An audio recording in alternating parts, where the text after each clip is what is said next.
Bismillahirrahmanirrahim. Assalamualaikum warahmatullahi wabarakatuh. Waalaikumsalam warahmatullahi wabarakatuh.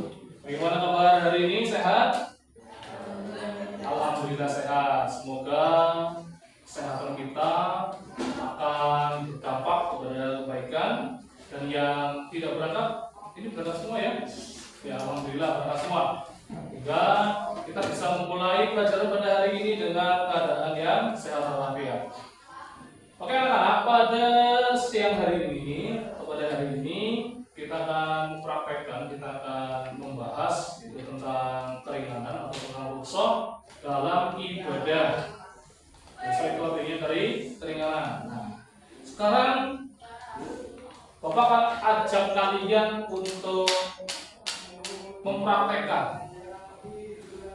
Kita kan kondisi badan komplit, tidak ada yang kurang. Tapi bagaimana jika ada orang yang dalam keadaan disabilitas atau tidak lengkap anggota tubuhnya? Bagaimana cara beribadahnya, bagaimana cara rukhsahnya, dan bagaimana cara mereka itu melakukan ibadah kepada Allah? Sekarang kalian praktekkan coba. Tangan kalian seperti ini. Nah, seperti ini. Kira-kira jika tangan kalian diikat, kalian mau berwudu bisa atau tidak? Tidak bisa. Terus jadi tidak berwudu. Kalau nggak punya tangan, kita nggak punya tangan, jadi kita nggak wudu seperti itu. Tidak. Islam itu sudah memberikan jalan keluar. Bagi yang tidak mempunyai anggota tubuh yang lengkap, kalian mempunyai keringanan. Nah, nanti kita akan bahas bagaimana keringanan itu berlaku dan bagaimana cara mengerjakannya. Oke, pada hari ini kalian akan menjadi seperti konsultan untuk ibadah. Kalian akan membuat panduan bersuci, panduan ibadah bagi orang-orang yang terluka tubuhnya atau orang yang disabilitas. Nah, sebelum kita mulai, kalian bisa bayangkan, kalian pernah melihat orang yang dulu di kursi roda? Pernah? Mungkin dalam keadaan dia itu kakinya terluka atau dalam keadaan tidak mempunyai kaki atau kakinya putus. Itu pernah nggak terpikir, pernah terlintas tidak?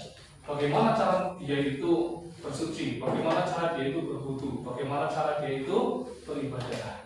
Pada hari ini kita nanti akan belajar bagaimana sih cara orang-orang yang disabilitas itu supaya bisa bersuci dan berwudu. Oke. Bapak akan berikan satu buah pretest, satu buah tes. Ini tujuannya adalah untuk mengukur sebenarnya kemampuan kalian itu, pemahaman awal kalian seperti apa. Perhatikan pada LCD di atas. Silakan dijawab Mas Bilal. Secara istilah, apa yang dimaksud dengan rukhsah dalam beribadah? Jawabanmu yang mana? A, B, C, atau D? Jawabannya yang B. Keringanan hukum dari Allah Subhanahu wa Ta'ala. Jawabannya benar. Tepuk tangan buat Mas yang ini. Nah, silakan pertahankan terus ya Mas untuk belajarnya terus. Nah, untuk soal yang kedua, silakan Mas. Kondisi yang membolehkan tayamum sebagai pengganti wudu. A, B, C, atau D? Jawabannya adalah yang B. Tidak ada cukup atau tidak ada air. Jawabannya betul. Beri tepuk tangan. Ini kelihatan sudah cukup luas wawasan kalian tentang rukhsah, terutama dalam hal ibadah dan dalam hal bersuci atau berthaharah. Oke, lanjut. Mas, belakangnya. Apa perbedaan utama antara sholat jamak dan sholat qashar? Jawabanmu yang mana Mas? A, B, C, atau D? Yang mana jawabannya? Jawabannya yang A, jamak meringkas, qashar menggabung. Jawabannya betul atau salah? Betul. Jawabannya betul. Alhamdulillah. Beri tepuk tangan.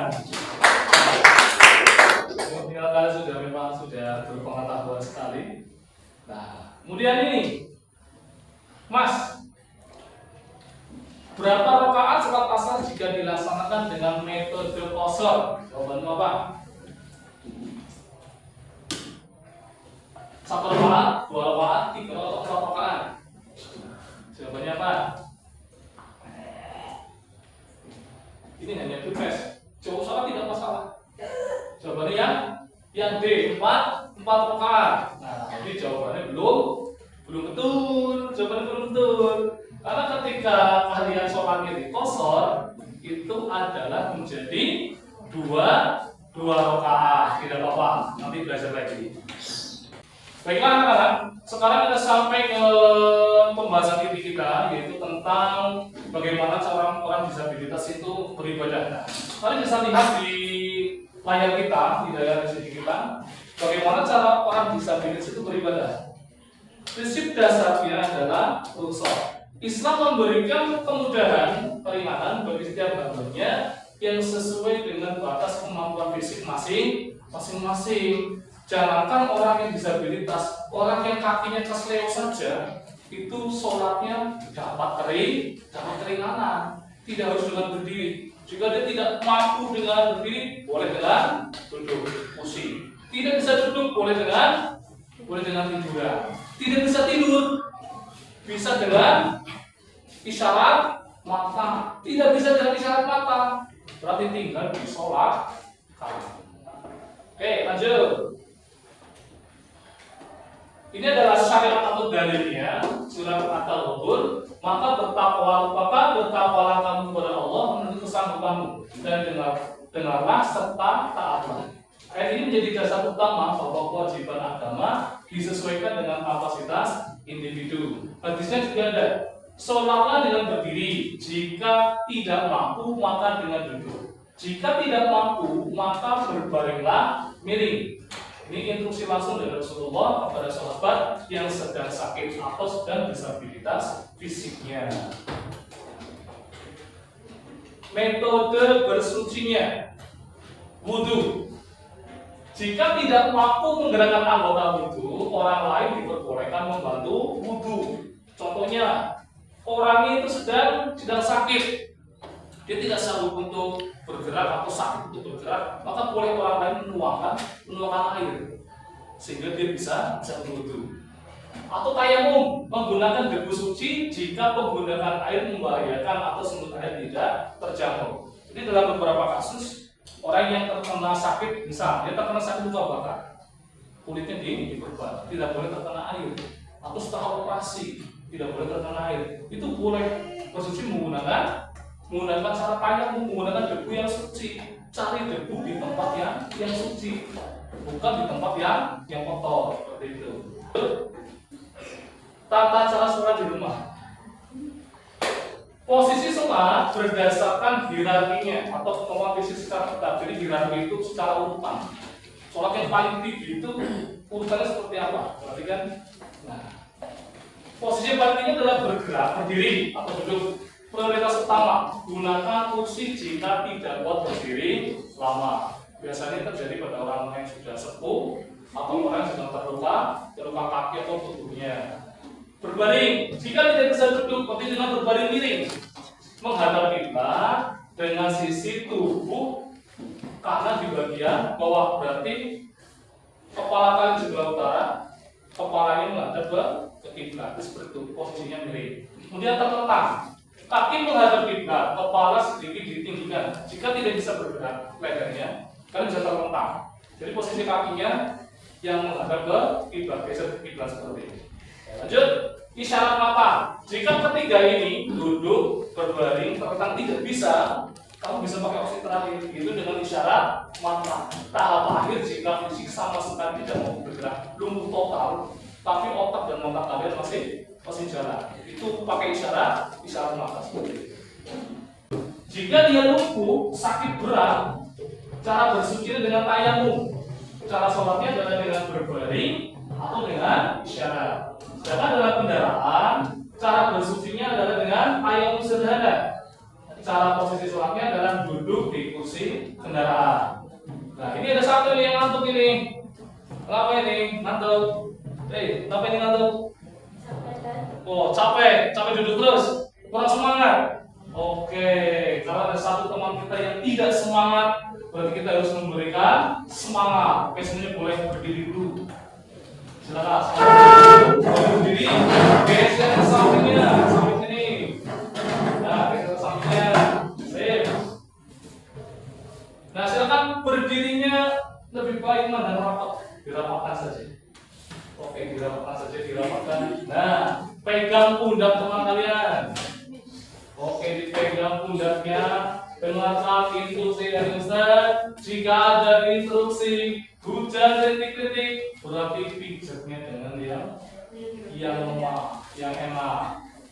Jika hujan keras, lebih keras. Jika hujan badai, lebih keras lagi. Tapi kita pakainya seperti ini saja ya. Jangan dipukul-pukul. Kasihan pembuluh temannya. Oke, sudah siap? Oke, sudah siap. Sekarang kita mulai. Hujan biasa.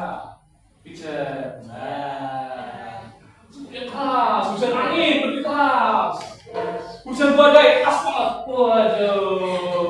Oke, sekarang putar balik gantian. Coba. Oke, sekarang. Hujan angin pelan-pelan. Hujan badai. Oke, silakan kembali ke tempat masing-masing. Gimana makhluk? Sudah capek? Capeknya hilang? Sudah datang lagi? Sudah hilang, alhamdulillah. Sudah siap menerima pelajaran lagi. Terima kasih ya. Bagaimana jika orang yang disabilitas dia tidak punya tubuh yang lengkap? Bagaimana cara dia itu untuk bersucinya? Dengan saya menggunakan debu. Oke, terima kasih, jawaban sudah bagus sekali, sudah paham. Nah, Mas ini, Mas, jika orang ini bertayamum harus menggunakan debu yang bagaimana yang dipakai? Menempel di dinding dan permukaan yang bersih. Oke, bagus, tahan. Nah, ini Mas. Bagaimana jika ada orang yaitu disabilitas dalam kendaraan dan hendak sholat, karena waktu sudah mepet? Terus bagaimana cara dia bersucinya? Dengan tayamum, berarti ambil debunya di mana? Di dalam mobilnya, di jok seperti itu ya. Terus sholatnya bagaimana? Menghadap ke arah kendaraannya. Jika kendaraan ke barat, berarti menghadap pada barat seperti itu. Oke, terima kasih jawaban semua. Berikan tepuk tangan untuk teman-teman kalian. Untuk ini kita akan diskusi. Bapak akan berikan lembar diskusinya. Silakan kalian bentuk kelompok diskusinya. Bisa terdiri dari 3 orang atau terdiri dari 4 orang. Nanti diskusi kita akan berfokus kepada pembahasan bagaimana orang yang disabilitas itu bisa beribadah, bisa bertayamum. Caranya bagaimana? Nanti kita akan diskusikan bersama. Oke, silakan kalian buat jadi 4 kelompok. Silakan, ada yang 3, ada yang 4. Dan bangkunya boleh digabung. Oke, silakan. Ini juga.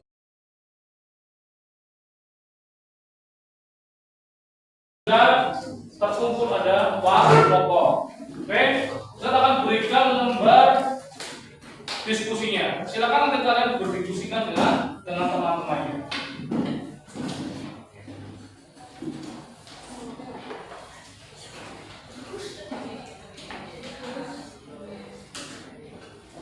Oke, silakan perhatikan di lembar diskusi kalian itu ada pertanyaan bagaimana orang yang disabilitas itu bisa beribadah, bisa bertayamum dengan baik dan benar sehingga ibadah mereka dapat diterima. Silakan. Bagaimana Mas? Bagaimana caranya orang jika dia itu disabilitas dapat beribadah dirinya? Ini sudah dijelaskan. Bagaimana cara dia? Kemudian gimana? Silakan kamu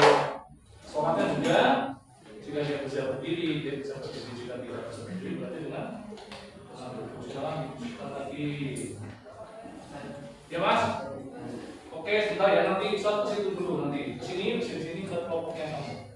Oke, sudah selesai diskusinya? Belum. Yang kedua, jika kalian mendapati seseorang dalam perjalanan jarak jauh, posisinya dia adalah seorang disabilitas menggunakan kursi roda, apakah ketika ini sholat harus berhenti di pinggir jalan, padahal itu tidak ada tempat ibadah? Jadi bagaimana itu formulanya adalah jangan sholat di kendaraan. Oke, gimana Mas tadi? Bagaimana caranya orang yang disabilitas dia itu ingin sholat, pada waktu masuk sholat, tapi jauh dari tempat sholat, apa yang bisa dilakukan? Tapi semua orang disabilitas ketika mau sholat pasti harus bersuci dulu. Sucinya bagaimana caranya? Dengan bertayamum. Dulu sholatnya bagaimana? Sholatnya menghadap kiblat sesuai dengan kendaraannya. Jika kendaraannya menghadap selatan ya menghadap ke selatan seperti itu. Kita akan dilanjutkan. So ini kenapa mainan sendirian ini? Oh, tidak suka topik diskusinya. Loh, ketika kamu mendiskusikan ini, itu tandanya kamu sedang berusaha, kamu sedang membantu saudara-saudara kita yang disabilitas. Mereka membantu mereka itu bagaimana caranya supaya ibadah mereka diterima oleh Allah, ibadah mereka itu menjadi sah. Ini didiskusikan, kamu harus gabung, memberikan sumbangsi pemikiran kalian.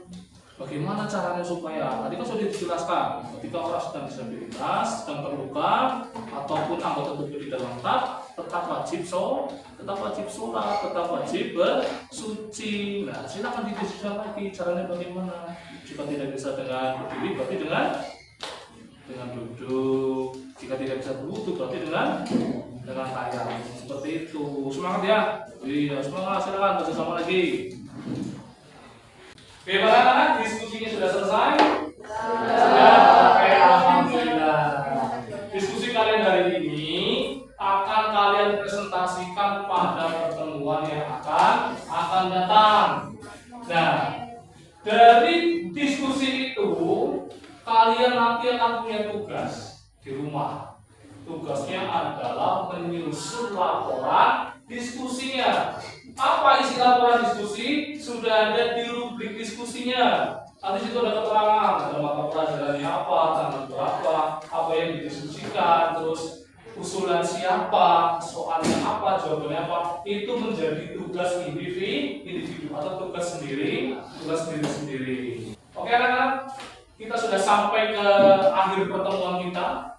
Kita akan coba refleksikan apa yang kita dapat pada pelajaran hari ini. Yang pertama adalah orang yang disabilitas tetap wajib sholat, tetap wajib bersuci. Caranya bagaimana? Jika orang itu contoh tidak punya kaki, yang dibasuh apanya? Yang dibasuh adalah sisa bagian tubuh yang ada, sisa kakinya. Jika seseorang itu contoh sakit keras, tidak bisa bangun, sholatnya bagaimana? Bisa memiringkan badan, bisa menggunakan isyarat mata. Terus wudhunya bagaimana? Bisa meminta bantuan orang lain, bisa disiramkan atau diusapkan dengan air. Itu seperti itu. Jadi pada pertemuan hari ini kalian belajar tentang keringanan atau rukhsah bagi orang-orang yang disabilitas. Jadi ketika kalian nanti bertemu dengan orang-orang tersebut, kalian bisa memberikan solusi seperti itu. Oke, pada waktunya sudah habis. Jangan lupa ya, tugas individunya, tugas laporannya dikerjakan.